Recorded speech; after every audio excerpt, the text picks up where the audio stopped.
Hello toppers, कैसे हैं? उम्मीद करते हैं कि अच्छे होंगे और अच्छे के साथ-साथ स्वस्थ होंगे। तो चलिए स्टार्ट कर लेते हैं। तो स्टार्ट ये करना है कि क्वेश्चन नंबर है 3.5 का 3.5 का 2 का 1, ठीक है? और इसको पढ़ते हैं, उसके बाद समझाते हैं आपको।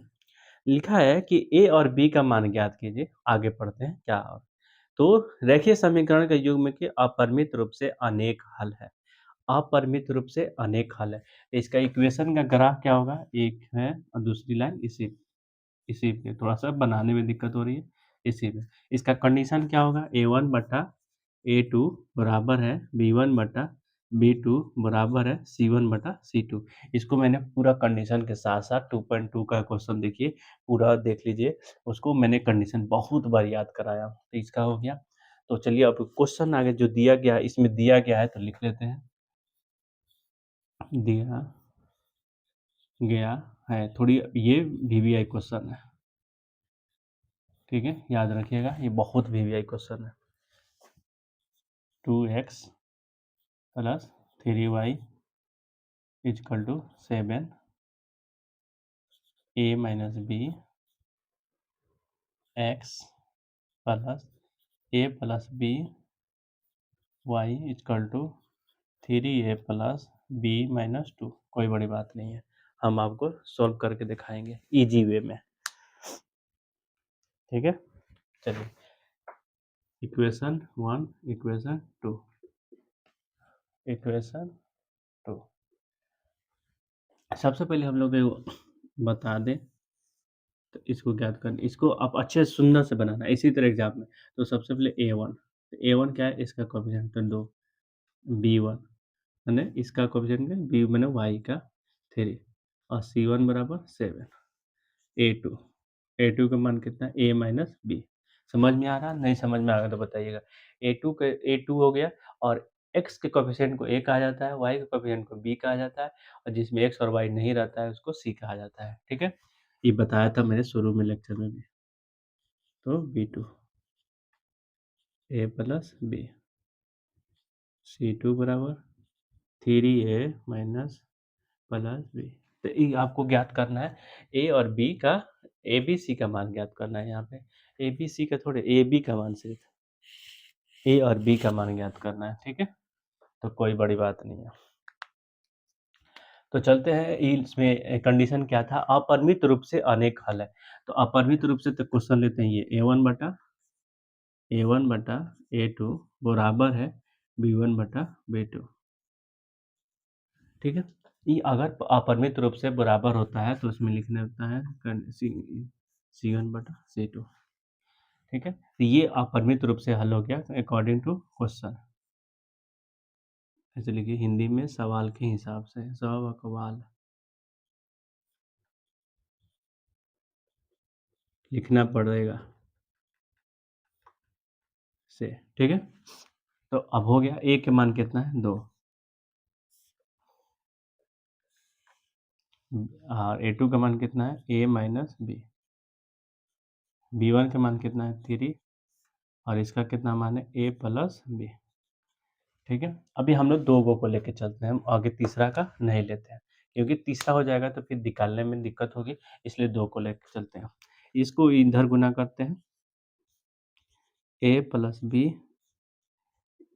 3a माइनस बी, ठीक है? इसको बाद में लेंगे, इसमें गुना करेंगे तो 2a प्लस 2b, ठीक है? इक्वल टू इससे गुना करेंगे तो 3a माइनस 3b हो गया। सारी चीज़ को उठा के लाते हैं इधर, 2a प्लस इधर ना लेके उधर सबको ले जाते हैं। तो मान लीजिए अभी तक यहाँ तक कुछ नहीं है तो हम बता देते हैं बाद में, उधर ले जाते हैं। तो 3a माइनस 3b, ठीक है? ई प्लस में है, उधर ले आएंगे तो माइनस में, ई प्लस में उधर जाएगा तो माइनस में, ठीक है? इस जीरो को अब उधर रखते हैं। 3a माइनस 2, 3a में से 2a घट जाएगा तो बचेगा a, ठीक है? अब देखिए -3 और माइनस, तो -5b, तो वही 0 बचा तो 0 हो गया। तो इसको ले लेंगे इक्वेशन थर्ड, ठीक है? इक्वेशन ये थर्ड हो गया। अब चलिए मैं आपको थोड़ी सी यहाँ ले चलते हैं, ठीक है। अब चलिए, अब इक्वेशन अब चलते हैं इक्वेशन के हिसाब से, b1/b2 बराबर c1/c2, ठीक है, c2।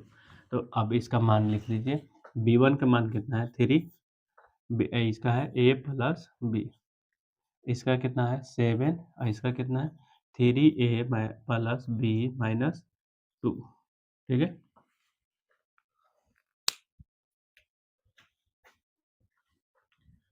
अब इसमें गुना करिए, इसको लाइए, 3a उल्टा होने तिरछा तेज से गुना हो रहा है,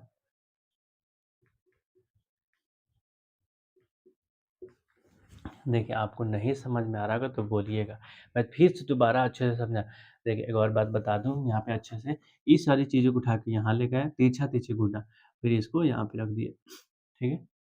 3a मैंने 3 तिहाई 9 प्लस 3b के मैंने 3b माइनस 3 दूनी 6 equal to 7a plus 7b। उठा के इस सबको उठा इधर लाते हैं, तो 9a प्लस 3b माइनस 6, इस 6 को ले चलते हैं उधर, तो इधर लाएंगे तो 7a माइनस हो जाएगा 7b की तरह, ये प्लस में तो इधर आएगा माइनस में, ये भी प्लस में तो इधर आएगा, तो ये प्लस माइनस में उधर जाएगा तो प्लस में, ये 9 है, 9 में से 7 जाएगा तो 2a,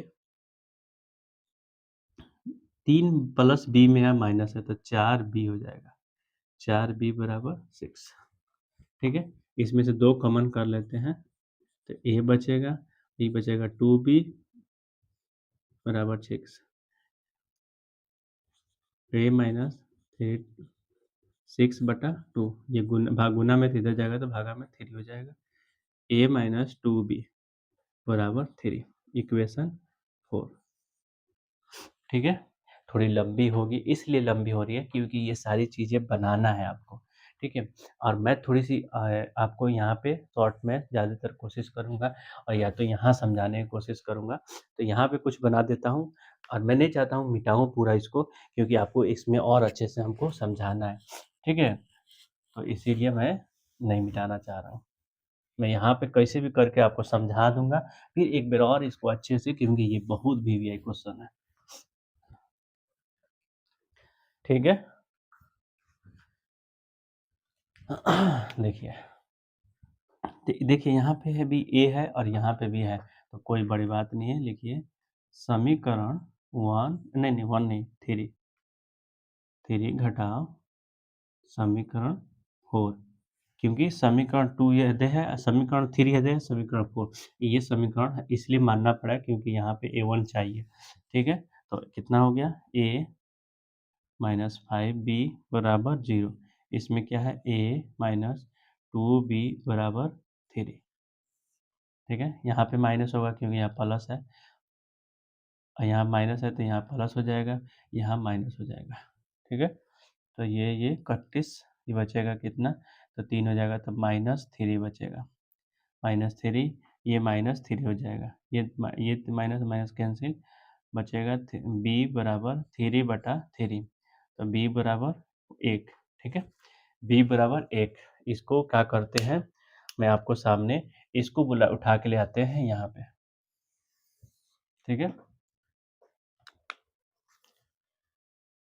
इसको लेके आते हैं, यहाँ लिखते हैं समीकरण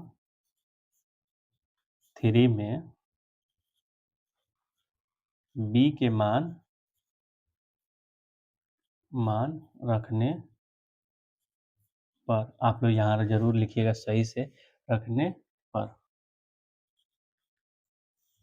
ठीक है। अब देखिए समीकरण 3 क्या है, a minus 5b equal to 0, a minus 5b के मान कितना है 1, 5a 0, a बराबर 5, ए और बी का मान ज्ञात करना था, देखिए ए बराबर 5, बी बराबर 1, आप लोग आंसर भी देखिए इतना ही होगा, ठीक है। आप एक बार एक मिनट इसको देखिए, मैं अभी आपको अच्छे से समझाता हूँ।